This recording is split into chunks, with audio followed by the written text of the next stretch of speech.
warahmatullahi wabarakatuh. Kami dari kelompok 8 akan mempresentasikan makalah kami dengan judul Perlindungan Konsumen dan Anti Monopoli. Dengan anggota kelompok, saya sendiri Ade Alvina, M. Afrizal, dan Robi Gusikasari. Pembahasan pertama mengenai pengertian perlindungan konsumen. Secara sederhana, konsumen merupakan orang atau pihak tertentu yang membayar untuk mendapatkan jasa atau produk dengan tujuan untuk memenuhi kebutuhan mereka. Para ahli hukum pada umumnya sepakat bahwa arti konsumen merupakan pemakai akhir dari benda dan jasa yang diserahkan kepada mereka oleh pengusaha. Sedangkan menurut Nasution, konsumen adalah setiap orang yang mendapatkan secara sah dan menggunakan barang atau jasa untuk suatu kegunaan tertentu. Lalu berdasarkan pasal 1 angka 2 Undang-Undang Nomor 8 Tahun 1999, konsumen adalah setiap orang pemakai barang atau jasa yang tersedia dalam masyarakat, baik bagi kepentingan sendiri, keluarga, orang lain maupun makhluk hidup lain dan tidak untuk diperdagangkan. Hukum perlindungan konsumen adalah hukum yang mengatur tentang perlindungan konsumen dalam bertransaksi bisnis dengan produsen agar tidak dirugikan sebagai pihak yang lemah. Hukum konsumen diartikan sebagai keseluruhan asas dan kaidah yang mengatur hubungan dan masalah penyediaan dan penggunaan barang atau jasa antara penyedia dan penggunanya dalam kehidupan bermasyarakat. Menurut pasal 1 angka 1 Undang-Undang Nomor 8 Tahun 1999 tentang perlindungan konsumen adalah segala upaya yang menjamin adanya kepastian hukum untuk memberi perlindungan kepada konsumen. Lalu yang B, tujuan dan pengawasan perlindungan konsumen. Adapun tujuan perlindungan konsumen menurut pasal 3 Undang-Undang Nomor 8 Tahun 1999 tentang perlindungan konsumen adalah yang pertama meningkatkan kesadaran, kemampuan dan kemandirian konsumen untuk melindungi diri. Kedua, mengangkat harkat dan martabat konsumen dengan cara menghindarkan dari akses negatif pemakaian barang atau jasa. Ketiga, meningkatkan pemberdayaan konsumen dalam memilih, menentukan, dan menuntut hak-hak sebagai konsumen. Keempat, menumbuhkan unsur kepastian hukum dan keterbukaan informasi, serta akses untuk mendapatkan informasi. Kelima, menumbuhkan kesadaran pelaku usaha mengenai pentingnya perlindungan konsumen, sehingga tumbuh sikap jujur dan bertanggung jawab dalam berusaha. Keenam, meningkatkan kualitas dan atau jasa yang menjamin kelangsungan usaha produksi barang atau jasa, kesehatan, kenyamanan, dan keselamatan konsumen. Adapun dalam hal pembinaan dan pengawasan konsumen dalam melakukan transaksi usaha dengan produsen, peran pemerintah juga ikut andil dalam pembinaan dan penyelenggaraan perlindungan konsumen berdasarkan ketentuan dalam pasal 29 Undang-Undang Perlindungan Konsumen ayat 1 yang berbunyi, pemerintah bertanggung jawab atas pembinaan penyelenggaraan perlindungan konsumen yang menjamin diperolehnya hak konsumen dan pelaku usaha serta dilaksanakannya kewajiban konsumen dan pelaku usaha. Adapun lembaga perlindungan dan penyelesaian sengketa konsumen yang pertama itu ada Badan Perlindungan Konsumen Nasional atau BPKN.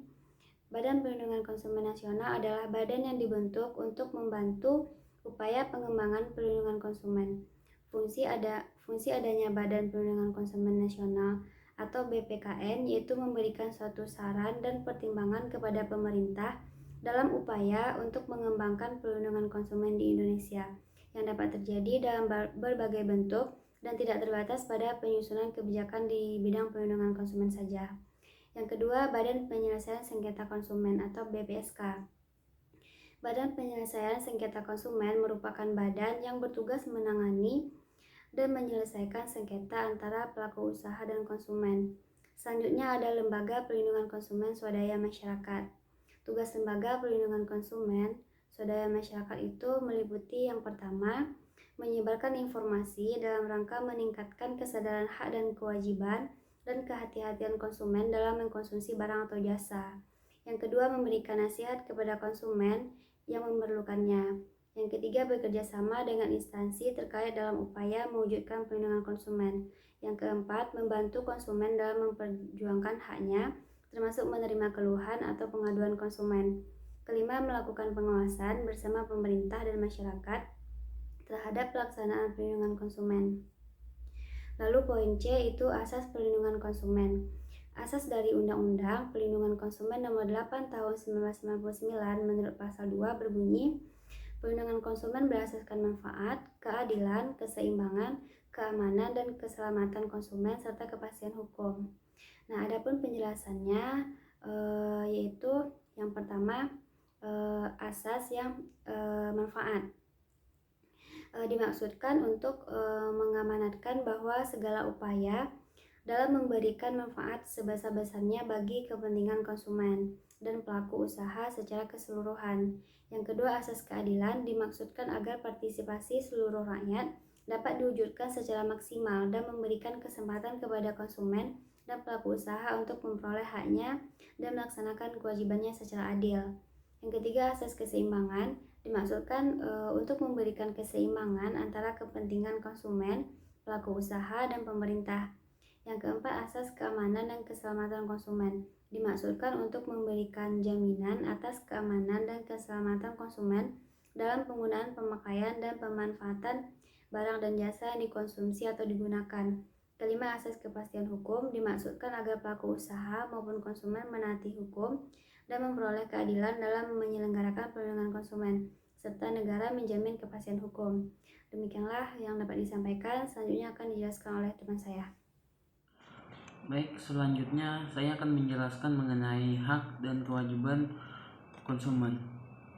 Setiap konsumen tentunya memiliki hak dan kewajiban seperti yang sudah dijelaskan di dalam Undang-Undang Perlindungan Konsumen di atas.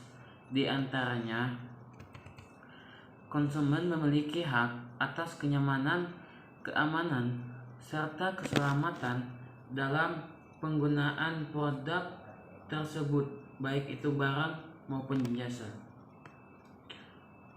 Dan konsumen memiliki hak atas pilihannya terhadap barang atau jasa sesuai dengan nilai tukar uang dan kondisi serta jaminan yang telah dijanjikan antara pelaku usaha dan konsumen atau antara penjual dan pembeli.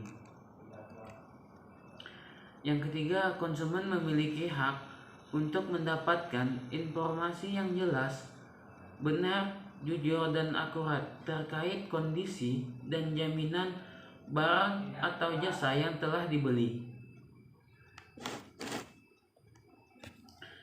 Yang keempat, konsumen memiliki hak untuk didengar pendapatnya serta keluhan terkait barang atau jasa yang akan digunakan. Yang kelima, konsumen memiliki hak untuk mendapatkan advokasi, perlindungan atau upaya penyelesaian masalah atau sengketa perlindungan konsumen secara patut. Selanjutnya bisa kawan-kawan lihat di makalah untuk yang lebih rincinya. Dan kewajiban seorang konsumen adalah setelah membahas hak konsumen, tentunya setiap hak akan disertai adanya kewajiban. Di mana kewajiban konsumen adalah konsumen wajib membaca serta mengikuti segala petunjuk, informasi maupun prosedur penggunaan atau pemanfaatan barang dan jasa demi keamanan serta keselamatan. Yang kedua, konsumen juga harus mempunyai etikat baik saat melakukan transaksi pembelian barang dan jasa. Dan yang ketiga, konsumen wajib membayar pembelian barang dan jasa sesuai dengan nilai yang sudah disepakati sebelumnya.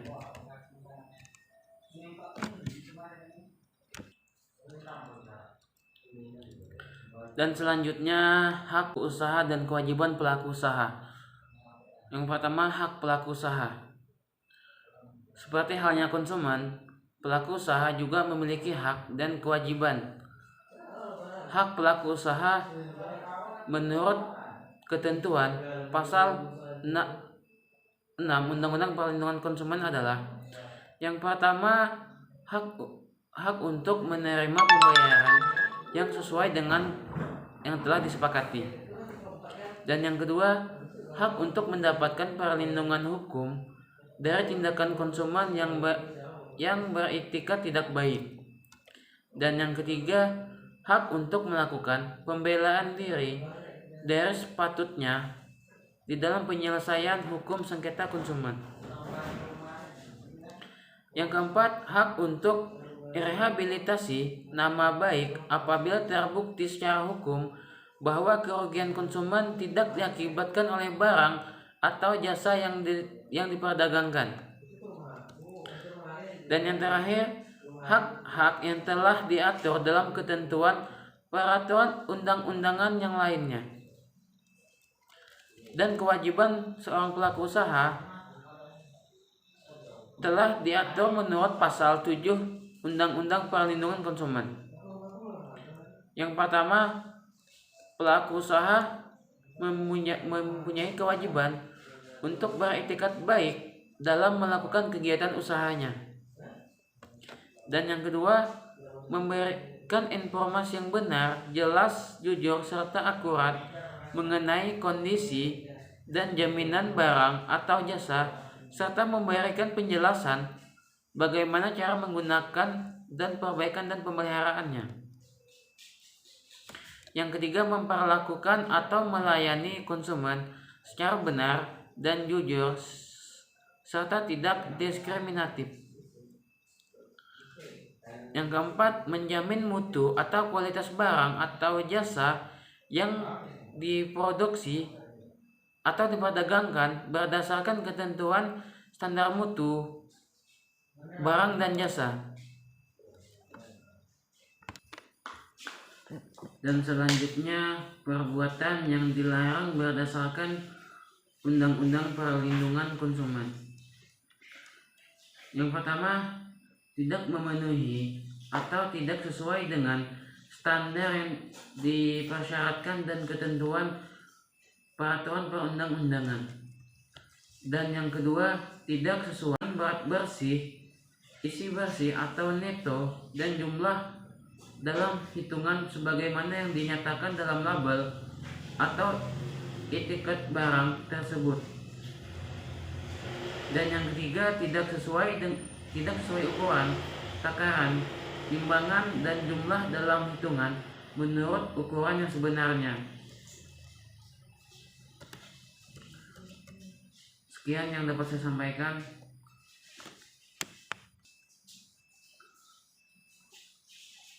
Dan selanjutnya akan dijelaskan oleh rekan saya, Ropi Agustina. Assalamualaikum warahmatullahi wabarakatuh. Perkenalkan, nama saya Ropi Gustika Sari dari kelompok 8. Baiklah, saya akan lanjut membacakan hasil makalah kami, yaitu tentang penjelasan umum anti monopoli. Pengertian anti monopoli. Secara etimologi, kata monopoli berasal dari kata Yunani, yaitu monos, yang berarti sendiri, dan plen, yang berarti penjual. Dari akar kata tersebut, secara sederhana, orang lantas memberi pengertian monopoli sebagai suatu kondisi di mana hanya ada suatu penjual yang menawarkan suatu barang atau jasa tertentu. Monopoli terbentuk jika hanya ada satu pelaku mempunyai kontrol eksklusif terhadap pasokan barang dan jasa di suatu pasar. Dengan tidak adanya pesaing, monopoli merupakan pemusatan kekuatan pasar disebut tangan. Bila di samping kekuatan tunggal itu ada pesaing-pesaing lain, namun perannya kurang berarti, maka pasar bersifat monopolistis. Karena pada kenyataan monopoli sempurna jarang ditemukan. Sedangkan berdasarkan pasal 1 angka 1 Undang-Undang Nomor 50 Tahun 1999 tentang larang praktek monopoli dan pesaing tidak sehat telah merumuskan secara tegas dan jelas bahwa monopoli adalah penguasaan atas produk atau pemasaran barang atau penggunaan jasa tertentu oleh salah satu pelaku usaha atau satu kelompok pelaku usaha.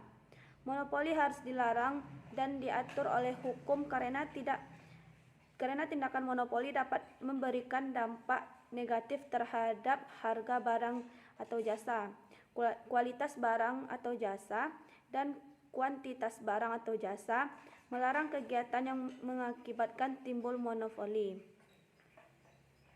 Hukum menggunakan dua pendekatan sebagai berikut. Yang pertama, pendekatan per se, yang dimaksud adalah bahwa dengan hanya melakukan tindakan yang dilarang, demi hukum tindakan tersebut dianggap bertanggung dengan hukum yang berlaku. Bentuk-bentuk monopoli berdasarkan Undang-Undang Nomor 5 Tahun 1999. Untuk mencegah adanya praktek monopoli dan pesaing tidak sehat di kalangan pelaku usaha, maka dibuatlah Undang-Undang Nomor 5 Tahun 1999. Undang-undang ini membedakan antara monopoli dan praktek monopoli. Perjanjian yang dilarang secara umum. Perjanjian diartikan sebagai suatu peristiwa di mana dua orang atau dua pihak saling berjanji untuk melakukan suatu hal. Sedangkan menurut pasal 1 nomor 7 angka 7 Undang-Undang Nomor 5 Tahun 1999, yang dimaksud dengan perjanjian adalah suatu perbuatan suatu atau lebih pelaku usaha untuk mengikatkan diri terhadap satu atau lebih pelaku usaha lainnya dengan nama apapun. Berikutnya yaitu jenis-jenis perjanjian yang dilarang. Yang pertama, oligopoli adalah keadaan pasar dengan produsen perdekal barang hanya berjumlah sedikit sehingga mereka atau seseorang dari mereka dapat memengaruhi harga pasar. Yang kedua, yang B, yaitu penetapan harga. Mengenai perjanjian penetapan harga dibedakan dalam 4 macam sebagaimana diantara dalam Undang-Undang Nomor 5 Tahun 1999, yaitu yang pertama, penetapan harga. Penetapan harga merupakan pencerminan dari suatu pasar Baiklah, itulah yang dapat saya sampaikan. Wabillahi taufiq wal hidayah. Assalamualaikum warahmatullahi wabarakatuh.